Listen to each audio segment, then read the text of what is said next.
So I was just racially profiled at this Save Mart here in Grass Valley. I went in with Sunny. Oh my God, I'm still shaking because it just happened. I went in with my dog Sunny and I forgot to get a basket. So I went outside and I had this lady kind of like running after me saying, excuse me. And she just looked at me up and down as I was getting my basket. And she went and talked to her coworkers and saying, oh, they were just getting a basket. And I was processing this all and I didn't realize that like they thought I was probably stealing. So like I was going on about my business and I was shopping and stuff.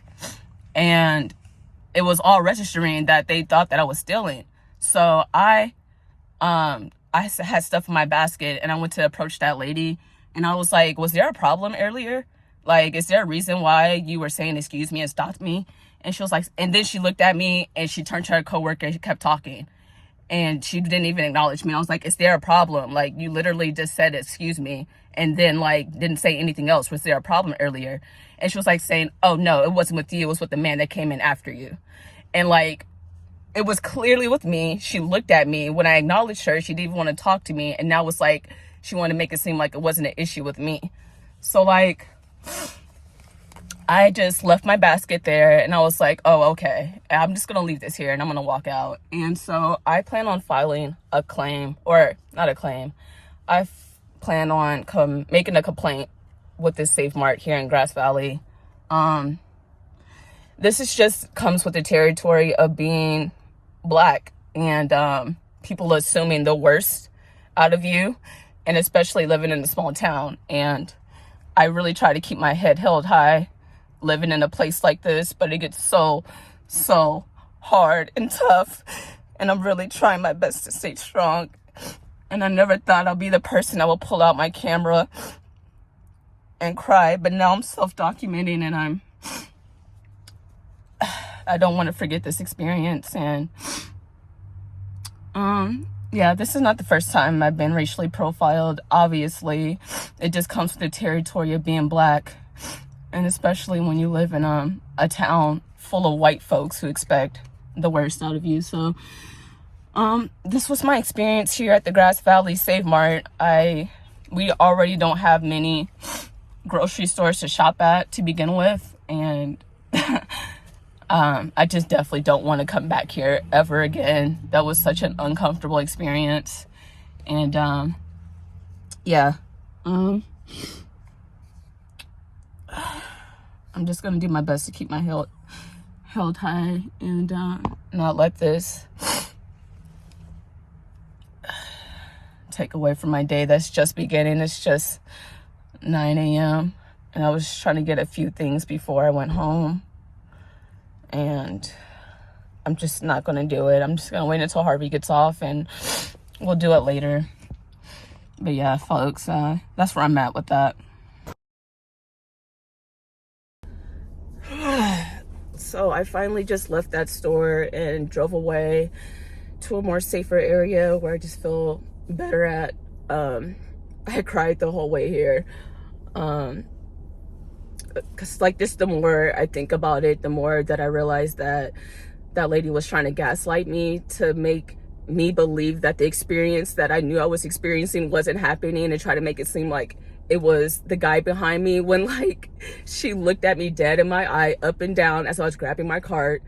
And then when I approached her again about it, she looked at me and turned away and ignored me, and then turned back to me and was like, oh, it wasn't about you, it was the guy behind you, who was also a Black man, which just made it like even more very odd and weird because there's very little Black people here. So the fact that a Black person walked in right after me, the chances of that happening is so very little to none.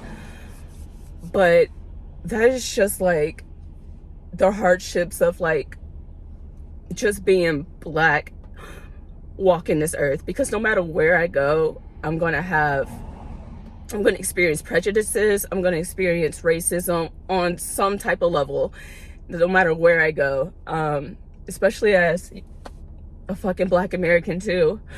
And being queer, like sometimes I just wish like maybe I could move somewhere in Africa, but it's just like being gay, being married to a woman who's outside of my race, and It's like, where the fuck can I go where I just feel like normal? And the thing that sucks the most is that I really wanted to move out here because it's so beautiful. I love the trees, I love the mountains, but I just hate how most of the beautiful places on this earth has been taken over by hateful people. I'm just so emotional right now. I feel like I'm not even making sense, but I wanted to move out here because it's so beautiful and I love being in nature, but it just sucks that places that look beautiful like this is mostly inhabited by white people who can be so fucking hateful. I think it's fucking sad. I think that Black people, all people, should be able to go wherever they fuck they want and feel accepted and feel safe, and that's just not the world that we live in. And it really sucks. And I feel it even more now living in a small town. I've always grown up around diversity. I've always grown up around not just people that look like me, but like Latin Americans, Asian people, white folks included, a mixture of people. I never lived in a place that's so predominantly white and so predominantly racist and like Trumpers. And it's like I'm feeling it even more now with the state of this election, and just like people's aggression is coming out in a lot of ways, and it just makes me not even want to come out the house too much and just stay on my little area. But like,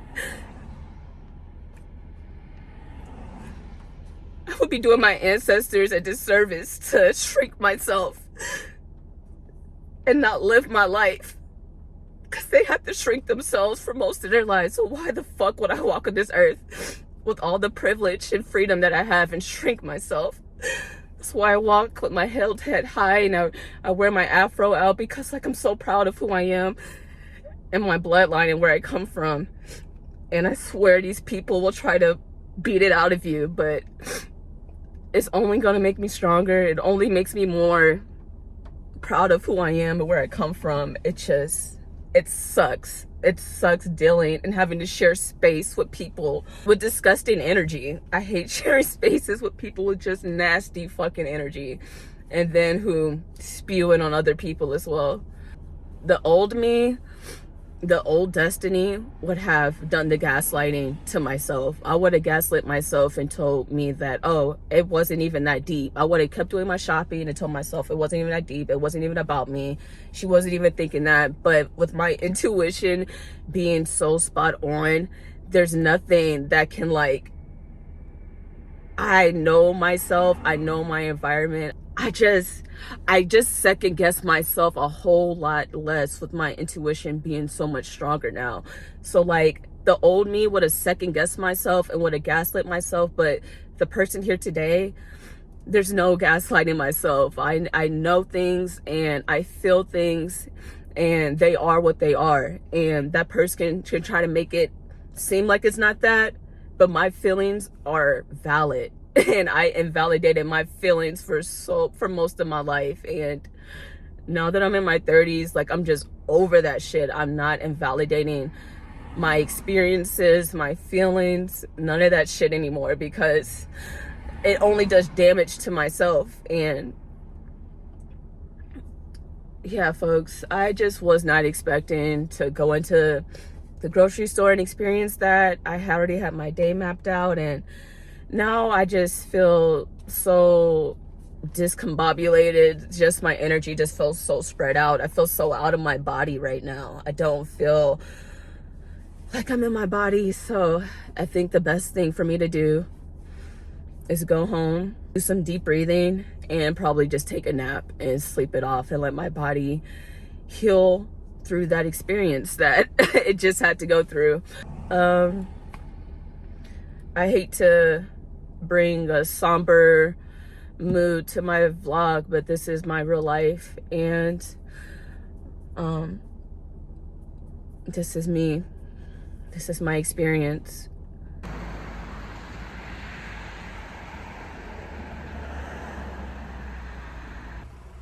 At least these maple trees are making me very happy today with their beauty. I had to stop and pull over on the side of the road to say hi.